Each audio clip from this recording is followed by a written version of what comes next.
And today I have my special guest. From poverty to eight-figure exit, teaching practical money and mindset for everybody. No other than Mr. Phillip Lanier. Thank you. Well, welcome, Mr. Phillip on Entrepreneurship 101. And can you please introduce more about yourself that I know? Yes, thank you, Daniel. Yes. So I wrote the book "No College, No Problem," and I wrote it after I was trying to figure out how was I going to relate to my grandkids how I how I made it in business without going to college because college has become so popular. And so I started writing down the path that I took, and a few people came over and they read the manuscripts and just the beginning writings, and they said this should be a book. So that's how it became a book. I started writing down my journey with all the mindset shifts I had to make and the life lessons that I had to learn to because I accidentally started a business and then I grew it not on accident but on purpose after I learned that I had started a business. Yes, and thank you so much for sharing your knowledge and wisdom to the world, Mr. Phillip. Thank you for your legacy to the world. And today, let's talk about being an entrepreneur who built and sold an eight-figure business after growing up in poverty. So, Mr. Phillip, you grew up hearing you'd dig ditches for a living without a degree. When you were actually in the ditch, what was the specific moment or thought made you shift from laborer to owner? That's a funny story, Daniel. So this is fast forwarding a little bit. Um, so the I Mm, the job I was working at, there was a recession in 2003, quite some years ago, 20 something years ago, and the hours my company they were paying me by hourly, and during the recession my hours dropped to like 15 hours a week. And mm, I went to a couple of the customers that the company I worked for, and I told those guys, I said, I'm going to starve to death. Like, I need money. And they said, quit your job and come pick up trash on our construction sites. They were these production home builders, and they would mass clear acres of land, and then they would start building homes all over the property. And the sites were just a mess, just an atrocious mess. And people were falling down and tripping over the lumber and the trash on the ground. So they hired me as a subcontractor to come in and clean up the sites, throw the things in the dumpster, and get them safe for people to traverse. And to answer your question, one day I had a couple friends over for dinner, and I was grilling some hamburgers on the grill, and a friend of mine said, "Why do you have two big trucks in your backyard?" And I said, "Because we have a lot of work to do. So it took two trucks now to get all this work done." And he said, "Wait a minute, you have two trucks? Do you have how many employees do you have?" And I said, "I don't know. I have two or three, four people to help me out." And he says, "You have a business?" And I was grilling hamburgers and I was about to flip over a hamburger, Daniel. And I was like, I did not realize that I had a business. I just knew I had a ton of work. This is how closed off my thinking process was. I had this ton mm, of work and I needed people to help me get the work done. And I didn't mm. realize until I was flipping that burger and he said that I actually had a business. So I would love to say it was some miraculous event to where some guru taught me something, but it was a burger flipping accident. What an interesting story, and thank you for sharing it, Mr. Phillip. Thank you. Looking back, what is one skill mindset you learned from growing up in poverty and that directly contributed to your business success, and what wealthy entrepreneurs often lack? That is such a good question, Daniel. Goodness gracious, that's such a good question. So, Thank if you. you don't mind, I'm just going to go backwards for just a second to paint the Yeah, go picture and ahead. then I'll go forward with it. Go ahead. So, Um, I came from where so many people came from, a tough side of town. My mom, she had me when she was 16. My dad was addicted to cocaine and all kinds of things like that. So I came with a very poor mindset, very unhealthy mindset that I was raised in. And so I carried that through my teenage years. I missed my own high school graduation. I did a lot of dumb things because I had this mindset that was never, I was never exposed to people winning or doing well or succeeding. That's not a victim thing. It's just I didn't get to see those people. I didn't have a connection to them. And so I bounced around from job to job. I probably had 20 jobs before I started my business. And but what happened was after I realized I had started a business, I didn't work hard because I had been taught a work ethic. I worked hard because me and Tracy, we were homeless and lived in a tent for a while and then a pop-up camper. So I worked out of being hungry and never wanting to have to live in a tent again. And Mhm. I think some of the things that make, to get to your question, some of the things that make people struggle that come from upper middle class or wherever is because they're so used to this level that they're coming from, that they have to use debt to look the way that they think they're supposed to look and have the comfort level they're supposed to have. And from there, that creates a huge anchor to getting to where you need to be if you have to already carry debt, not just for the business, but for a lifestyle. So I think being used to comfort is one of the biggest impediments to success. Very well said. And again, thank you for sharing that empowering answer, empowering story. Mr. Philip, when you're struggling and told you are not college material, who or what was one voice that made you believe you could still build something significant? Um, Gosh, you're good at what you do. That's a great question. So Thank in you. high school, I remember before I missed my own graduation, and I had a teacher, all of our teachers actually would tell us, if you don't go to college, you're going to dig ditches for a living. And that's just what they would Mhm. tell us. They said, if you don't go to college, you're going to have to dig ditches for your life.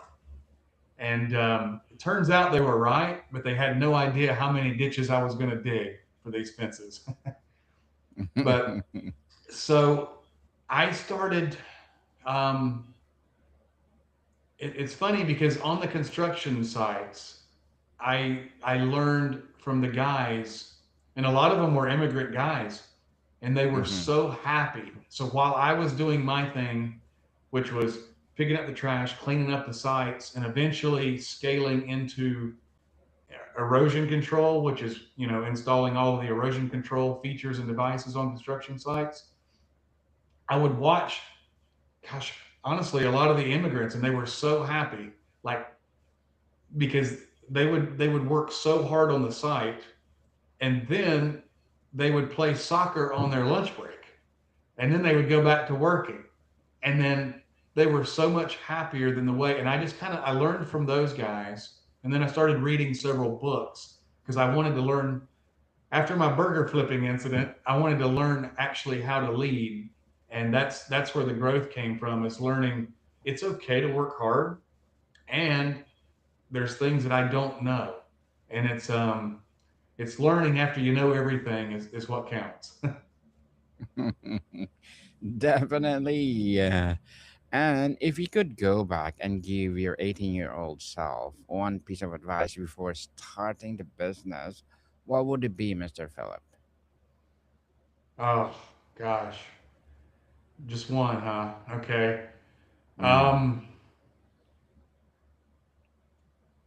I would say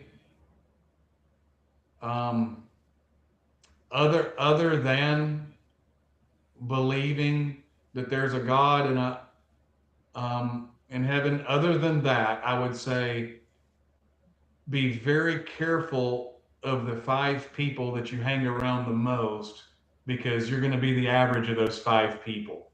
And the 5 people I chose, they were not good. And had I chosen 5 people better, Hmm. currently today in my small group that we hang out in, I have a guy in my group and he's just super into fitness. And that helps me a lot. And there's another Hmm. guy that's just super into energy and positivity and everything. And then so I've surrounded myself with people that are really strong in all the areas that I want to be strong in, social, and it's so helping me. So I think the answer to the question would be picking the 5 people more wisely. Mm. Tell me your friends, and I will tell you who you are. As they said, no college, no problem. What it's all about. Right. So in the book, No College, No Problem, I paint a little bit of a picture of where I came from, not much, Hmm. and then I talk about how it doesn't have to be. What I found is a lot of people stay stuck in neutral and they're just revving the gas in neutral because they don't know what they want to be for the rest of their lives. And I found that through those 20 jobs that I had before I started my business, it kind of laid the pathwork because a lot of those jobs taught me things that I would need later. So sometimes, I mean, what is that amazing saying? The journey of 1,000 miles begins with one step. So I started Yes. stepping and I just said yes. And it's really popular, Daniel, nowadays to say they're telling everybody to say no. You're most proud of what you say no to. And for me, that didn't work. But what did work is for me to say yes to things, find out what I was good at, find out what pain points were for other people, and then the pain points that they would reward with dollar bills, I went after it. And it turned out to be things that other people didn't want to do, which was amazing for me because that means I had no competitors. Mhm. So in the Well, book, it talks yes. about how to do that and Hmm. how to learn to say yes again because because we're taught to say no these days, and it talks about the barriers that I hit and then how I got around them, and then as I started scaling the business to 5 people, 15 people, all the way up to I think when I dropped my keys on the desk, it was 115 employees in 5 cities, and um, everything that I learned um, is in the book. Well, Mr. Philip, thank you so much for sharing this book to the world and congratulations. Hoping for more books like this to come. Yes, Yes, I hope so. definitely. Thank you. So you bootstrap a multi-state construction company to $18 million. What was the single scariest financial risk you took to felt like it could ruin you, but ultimately paid off? Wow. So what I found out was I started installing these silt fences that you would have to dig the ditches for, and the machinery would cost about $100,000 to do that per crew. Um, and but I realized I was not growing the way that I wanted to, and I was losing out on jobs because I didn't have this one larger piece of equipment called a hydroseeder. And I don't know if you've ever seen them, but it's this Mm-hmm. big tractor trailer and it shoots grass out the Mm-hmm. side on hillsides, like on the interstates and things. And those are about $350,000 a piece. And I just said, there's no way. But I kept losing jobs, and I realized that's the only way to grow because people want the fence and the grass. They don't want to hire 2 guys or 2 people. So I ended up terrified, to be honest. But I ended Mm. up buying one of those machines, and I had to finance it, of course. The first one I bought was not $350,000. It was about a fifth of that. But it was this Frankenstein truck that somebody had taken parts off of like 5 other trucks and put them together. I don't even. I just wonder if it's legal sometimes if that truck was. But we made it. We made it a lot. We made it. We proved ourselves, and then we ended up upgrading trucks, and that was the scariest debt. But I wanted to prove the concept first because I read. I can't remember which book, you may know, but it says before you fire cannonballs, fire musket balls and see if it works first. So I used a musket ball, a cheaper Frankenstein death trap truck, to make sure it was going to work instead of just chasing a dream. But that was the scariest. But you did it. You did it. And people, Mr. Philip Lanier will be my guest on Book 101 Review. We will talk about more no college, no problem, the writing process itself. So, Mr. Philip, you advocate for growing with minimal debt. How do you resist the temptation to take on big loans to scale faster, especially when competitors were doing it? Um, that is such a temptation. Um, it's funny though because we started in 2003, so there was that the big rise and boom of 2006. There was the crash of 2009 and 10, and what we did, my wife and I, we didn't raise our income during that time. So during the entire boom, Hmm. we never raised our income, so we ended up with this pot of money because we didn't raise our lifestyle. And what I noticed is in 2008, 9, 10, um, everyone except a couple of guys went out of business because they had financed everything. So that so that when we came out of the backside of that in 2012, 13, 14, we were the healthiest of the bunch because we didn't have any debt and or very little debt. So we started to grow debt, but I wanted to really own and be able to control. And if a downturn did come, which there was a downturn, 2018 was a tough go. A lot Hmm. of people were pretty scared in 2020 and 2021, but we were in great shape. We had debt, but it wasn't even close to what our revenue was. So I just always wanted to make sure that we could float the entire team and all of our bills for months at a time in case something broke out. Because in 2020, a lot of people did stop paying us for a while, mainly because their bookkeepers and all of their payroll people went home trying to figure out what was going on. And I was just so thankful that I did not stress my margin to the max, if you know what I mean. Yes. Because then we would have been in trouble because a lot of people were in trouble during that time. So that's how I kept getting so close to the flame that I just decided I wanted to back away from the flame a little bit. Mr. Phillips, selling the business you built from the ground up for 8 figures is a dream for many. Was the moment you signed the papers euphoric, emotional, or something else entirely? In the movies, it shows a very um, chaotic time. Mm. So the way it looked for me and my CFO were sitting in this side office I had in this conference room, and there were no attorneys. There was no one on the phone. We would receive an email about every hour on the day of closing saying, "Do you have this paperwork?"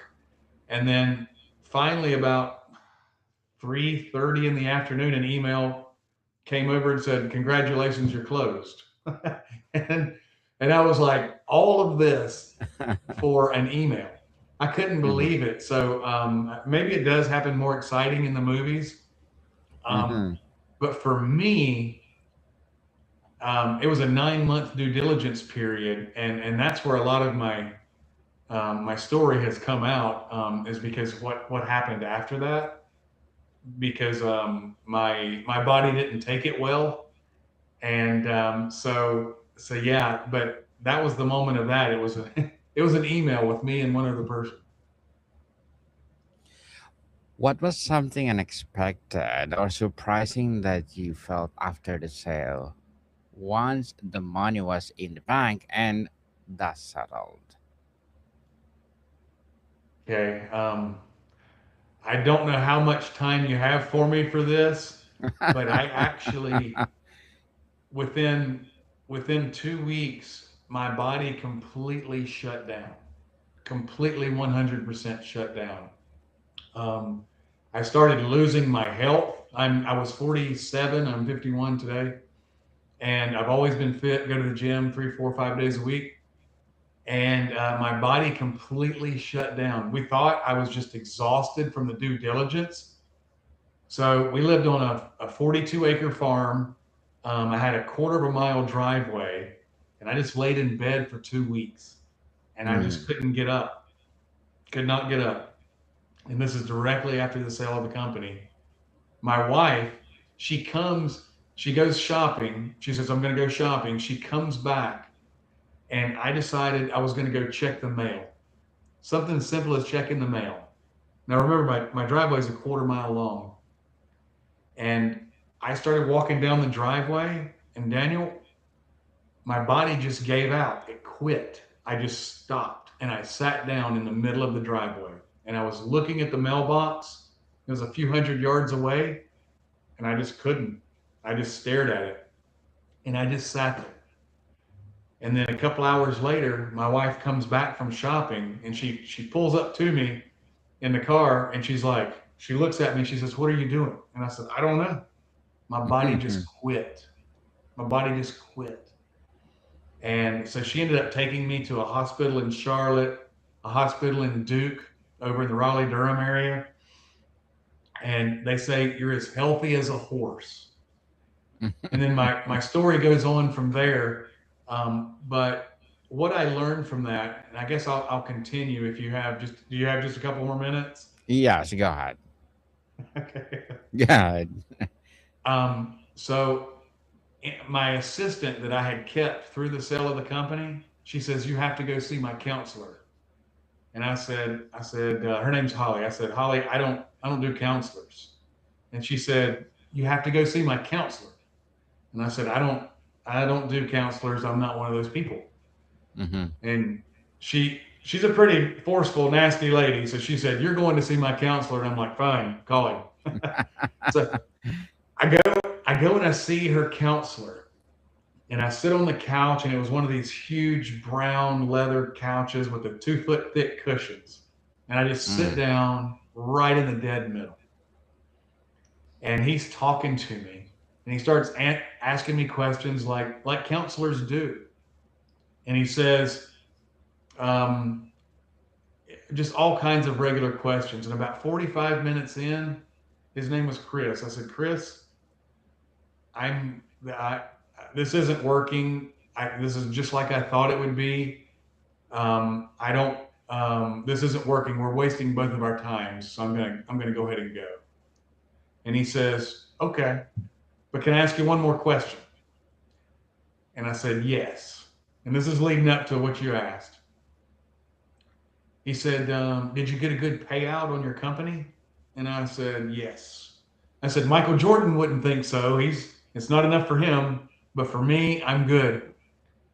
And he said, did you celebrate? And I said, me and my wife went to Pop Pop's Pizza that night and got a pizza, but that's about it. And then he says,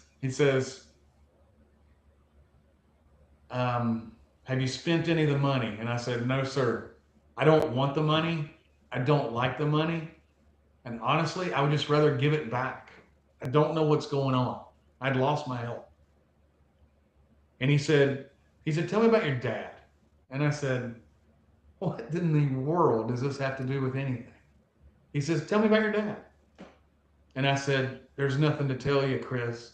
He's addicted to crack. He's about to die. He's been an addict his whole life. And he said, did he ever buy you any Christmas presents? And I said, guys on crack don't buy people Christmas presents.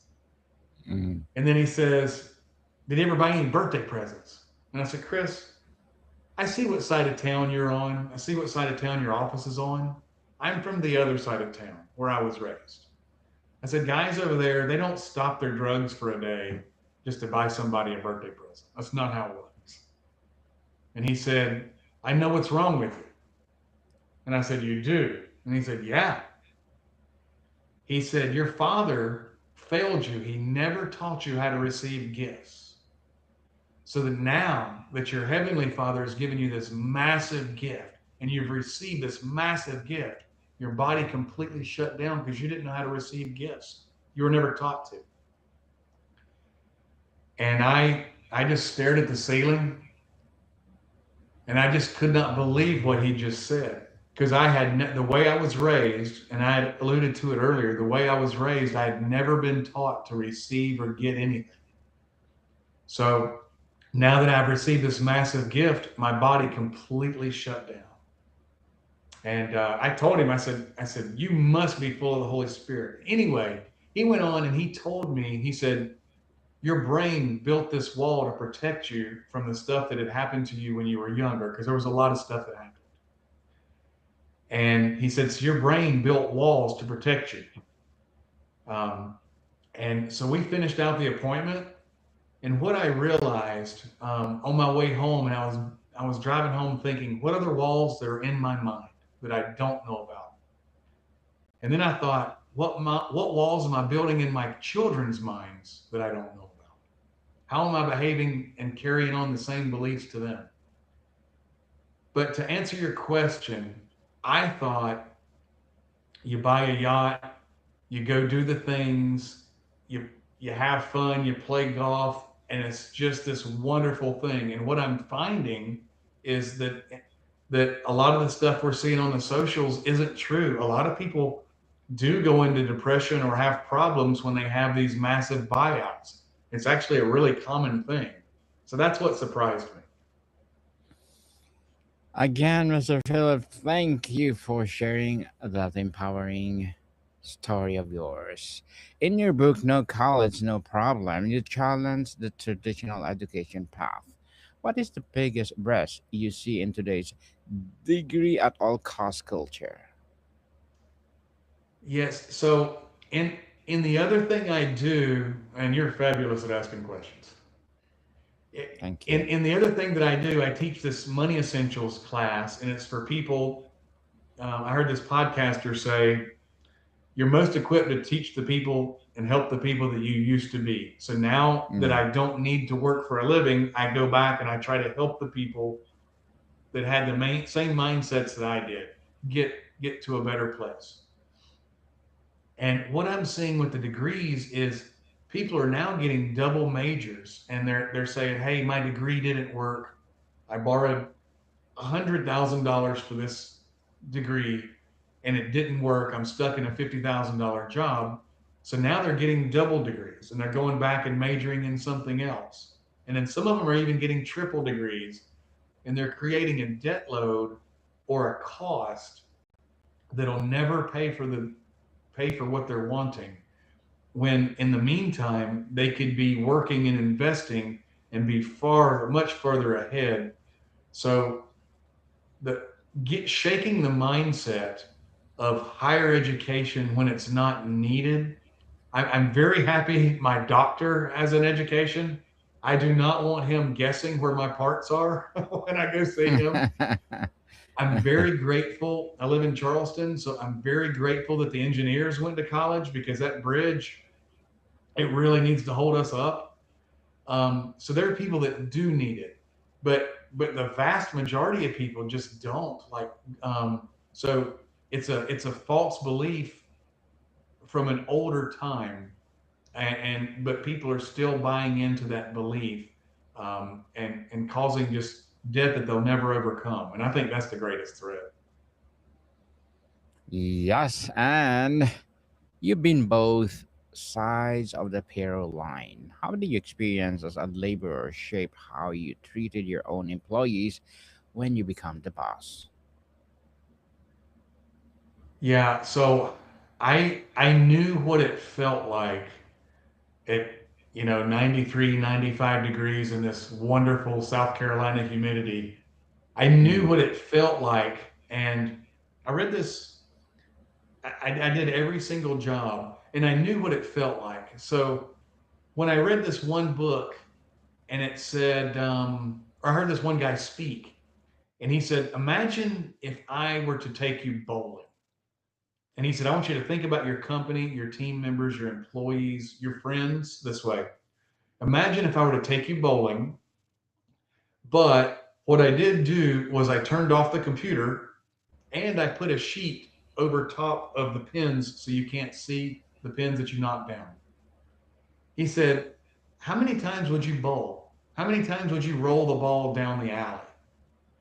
And no, with no way of knowing if you had success, if you knocked down the pins, if you knocked down 8 pins or 1 pin.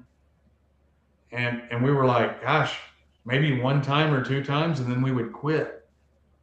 And he said, yeah.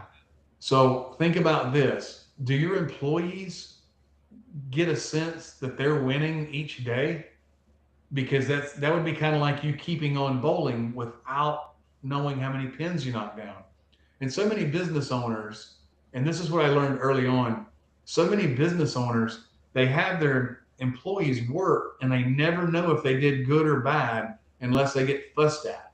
Um, and everybody should know if they did a good enough job to win that day, that week, that month, that year, and if they're doing something valuable.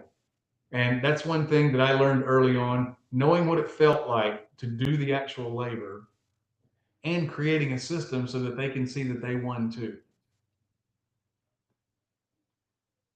Thank you for that, Mr. Philip.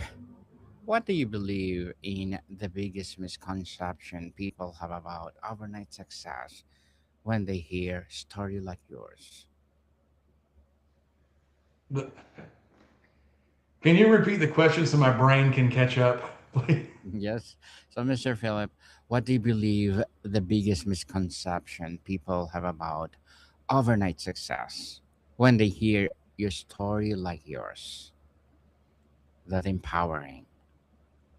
So the overnight success, I've the few times when I've seen guys or girls or somebody go from zero to a million or two or three in revenue quickly, Mm, um, I I don't I don't think it's helpful. I Even though it seems desirable and it seems really hyped up with great music when they put it on the socials, um, you're not ready for it. If you can imagine, and I hate to use like a weightlifting analogy, but sometimes I just go pick up heavy things just to get my mind off of work. But if mm, you can imagine, if I were to take 5 years to train to get under on a bench press, and the first month I bench press 50 pounds, and then 75 pounds the next month, and 100 pounds, and then 200 pounds, a year or 2 or 3 years later. And then you take a new person and you just put them on the bench and that 200 pounds without getting the reps in for the other and building their way up. That's like giving them a lot of money or a lot of power or responsibility at one time. And when they take the weight off of that rack, it's going to crush them. And whatever's not been grown inside you will ultimately destroy you. And mm. that's what I see so many people do. And we want it quick, um, but it's just not the best way. So, Mr. Philip, what is harder, building an 18 million company yourself or teaching someone else how to do it? Teaching someone else how to do it. I've had a lot of friends come up to me and say, "Hey, I can't get past." Most entrepreneurs cannot get past 1.5 million. Most Hmm. most people can never hit either the 1 million or the 2 million mark, and that's because 1.5 million is about what you can juggle in your head without getting systems, teams, things like that. So they'll say, "Hey, come help me," and I'll help them. And some of them will pay me by the month or whatever. And the problem is when I say, "Okay, here's what I did," they say, "No, that won't work." And then I'll say, "Okay, I did this and I did this and this," and they'll say, "No, that wouldn't work." and then they predetermine that what I'm recommending doesn't work, but they want help, and it's very frustrating and humorous at the same time because they prejudge even though they've never tried it and they're unwilling to try it. So the hardest part is trying to teach people how to do it. And Mr. Philip, we salute you for doing your, well, helping other people to be like you. We salute you for that. On Entrepreneurship 101, we support you 100%. After achieving such a massive financial exit, what is something you still do today that reminds you of where you come from? Oh, gosh, my life just isn't any different. We don't have to. Um, we still work constantly because of everything that we're doing now. Just we just don't get paid for it. Mm-hmm. But our fun is still playing card games with the kids, walking around the block. Um, Something slapstick that happens, you know.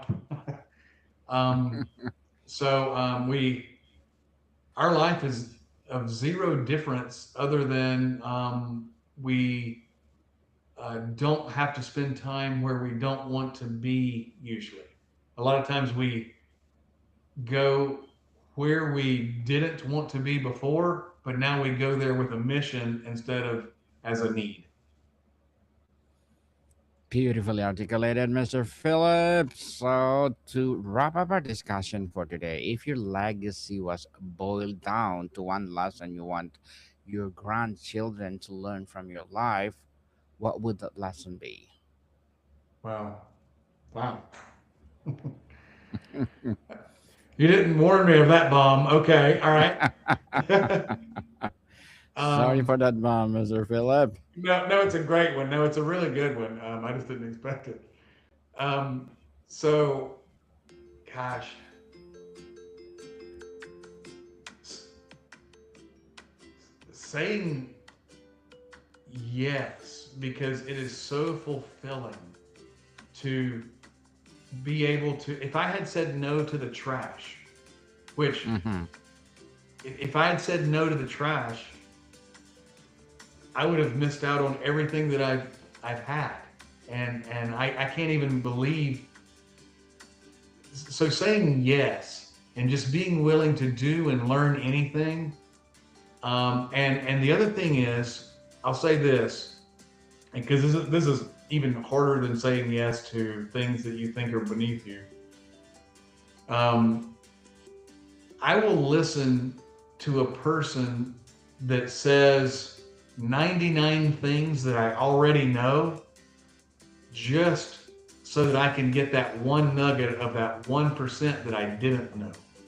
And it's usually just a beautiful nugget. So listening to the same story from the same person sometimes and getting that one nugget that I had not gotten before is amazing. Because a lot of times it's natural how busy we are to kind of blow somebody off if they're saying the same thing we've already heard before. But a lot of times there's a hidden nugget in there, and I think that's so saying yes and that hidden nugget are my two. Beautifully, beautifully articulated, Mr. Philip, and thank you so much for sharing your story to the world. It's so empowering. I hope our listeners and viewers empowered to it and be like you. So, Mr. Philip, can you please invite our listeners to support No College, No Problem? Yes, I would love it. You can buy the No College No Problem book either at our website nocollegenoprob.com, and it's in all of the bookstores, Amazon, Barnes and Noble, everywhere. So and also I would encourage you to visit my yourmoneyessentials.com for the money awareness. Yes, people, let's support Mr. Phillip Lanier because if you support him, for sure, more and more empowering legacy to rise. So, Mr. Phillip, thank you so much for your time. Thank you, Daniel. This has been amazing. Likewise, amazing indeed. And tune in, people. Mr. Philip will be my guest on Book 101 Review, Abstract Essay, and a lot more podcasts that I'm doing. More to come, people. See you soon.